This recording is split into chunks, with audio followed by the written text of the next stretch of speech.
Hi అండి, నమస్తే. Welcome back to ఇల్లు వంటిల్లు. నేను ఈరోజు మీకు నెల రోజులైనా అస్సలు పాడవకుండా చాలా టేస్టీగా ఉండే పచ్చి కొబ్బరితో కారపొడి ఎలా ప్రిపేర్ చేయాలో చూపిస్తాను. వేడివేడి అన్నంలోకి ఈ పొడి వేసుకుని కొద్దిగా నెయ్యి వేసుకుని తిన్నారంటే రుచి అద్భుతంగా ఉంటుందండి. అంతేకాదండి, నెల రోజులైనా కూడా చాలా ఫ్రెష్గా ఎప్పుడు తిన్నా కూడా ఇప్పుడే చేసుకున్నంత టేస్టీగా ఉంటుంది. మరి సింపుల్ అండ్ టేస్టీ కారపొడి రెసిపీని ఎలా ప్రిపేర్ చేయాలో చూపించేస్తాను. వీడియోని స్కిప్ చేయకుండా చూడండి. ముందుగా స్టవ్ పైన ప్యాన్ పెట్టుకొని ఇందులోకి 2 టేబుల్ స్పూన్స్ దాకా ఆయిల్ వేసుకోవాలి. స్టవ్ సిమ్లో పెట్టుకొని మాత్రమే ఆయిల్ వేసుకోండి. ఆయిల్ కొద్దిగా హీట్ అయిన తర్వాత ఇప్పుడు ఇందులోకి 4 టేబుల్ స్పూన్స్ శనగపప్పు, 2 టేబుల్ స్పూన్స్ దాకా ఉద్దిపప్పు, 1 టేబుల్ స్పూన్ ధనియాలు, 1 టేబుల్ స్పూన్ జీలకర్ర. స్టవ్ సిమ్లో పెట్టుకొని మాత్రమే ఇవన్నీ వేసుకోవాలండి, లేదంటే మాడిపోతాయి. అలాగే ఇందులోకి 1/2 టేబుల్ స్పూన్ ఆవాలు, 1/2 టేబుల్ స్పూన్ మెంతులు. ఇప్పుడు ఇందులోకి మన స్పైస్కి తగ్గట్టు ఎండుమిర్చి యాడ్ చేసుకోవాలండి. నేను తీసుకున్న కొబ్బరి క్వాంటిటీకి ఒక 15 ఎండుమిర్చి వేసుకున్నాను. అలాగే నేను ఇక్కడ కారపొడి కొద్దిగా కలర్ఫుల్గా కనిపించడానికి బెంగళూరు మిరపకాయలను ఒక 4 దనక వేసుకుంటున్నానండి. ఇవి పూర్తిగా ఆప్షనల్, మీ దగ్గర ఉంటే యాడ్ చేసుకోవచ్చు, లేదంటే లేదు. ఇప్పుడు స్టవ్ మీడియం ఫ్లేమ్లో పెట్టుకుని గ్రేట్తో ఈ విధంగా కలుపుకుంటూ ఒక 2 నిమిషాలు ఫ్రై చేసుకున్న తర్వాత ఇప్పుడు ఇందులోకి ఒక 2 రెమ్మల దనక ఫ్రెష్గా ఉన్న కరివేపాకును వేసుకోవాలి. కరివేపాకు కొద్దిగా ఫ్రై చేసుకున్న తర్వాత ఇప్పుడు ఇందులోకి ఇక్కడ నేను చూపిస్తున్న మాత్రంగా చింతపండు వేసుకోవాలి. ఈ కారపొడిలోకి కొద్దిగా చింతపండు వేసుకున్నామంటే ఆ టేస్ట్ చాలా బాగుంటుంది.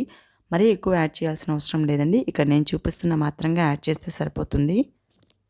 ఇలా కంటిన్యూగా గ్రేట్తో కలుపుకుంటూ ఇవన్నీ కూడా మంచి గోల్డెన్ కలర్ వచ్చేంత వరకు ఫ్రై చేసుకోవాలి. చూసారా, ఇలా బాగా ఫ్రై చేసుకున్న తర్వాత స్టవ్ సిమ్లో పెట్టుకొని ఇప్పుడు ఇందులోకి ఒక 2 టేబుల్ స్పూన్స్ కనుక నువ్వులు యాడ్ చేసుకోవాలి. అలాగే నేను ఇక్కడ ఒక 2 టేబుల్ స్పూన్స్ కనుక వేయించిన పల్లీలు వేసుకుంటున్నానండి. మీ దగ్గర వేయించిన పల్లీలు లేకపోతే మనం శనగపప్పు వేసుకుంటాం కదా, అప్పుడే ఈ 2 టేబుల్ స్పూన్స్ పల్లీలు కూడా వేసుకుంటే సరిపోతుందండి.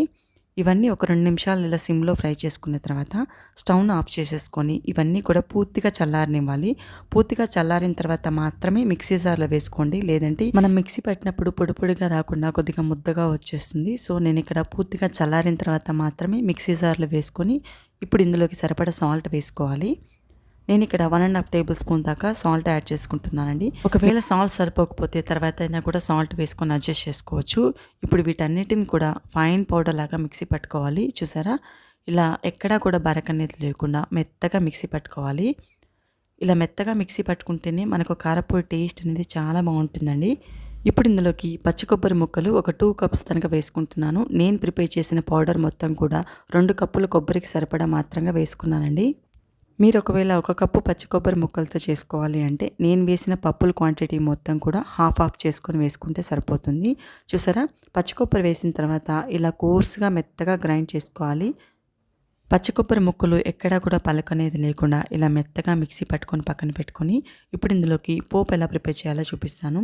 స్టవ్ పైన ప్యాన్లో 3 టేబుల్ స్పూన్స్ ఆయిల్ వేసుకొని ఆయిల్ కొద్దిగా హీట్ అయిన తర్వాత 1/2 టేబుల్ స్పూన్ ఆవాలు, 1/2 టేబుల్ స్పూన్ జీలకర్ర, 1 టేబుల్ స్పూన్ శనగపప్పు, 1 టేబుల్ స్పూన్ ఉద్దిపప్పు వేసుకొని ఇవన్నీ కూడా కొద్దిగా కలర్ చేంజ్ అయిన తర్వాత ఇప్పుడు ఇందులోకి ఒక 10 వెల్లుల్లి రెబ్బలను ఇలా కచ్చా పచ్చాగా దంచుకొని వేసుకోండి.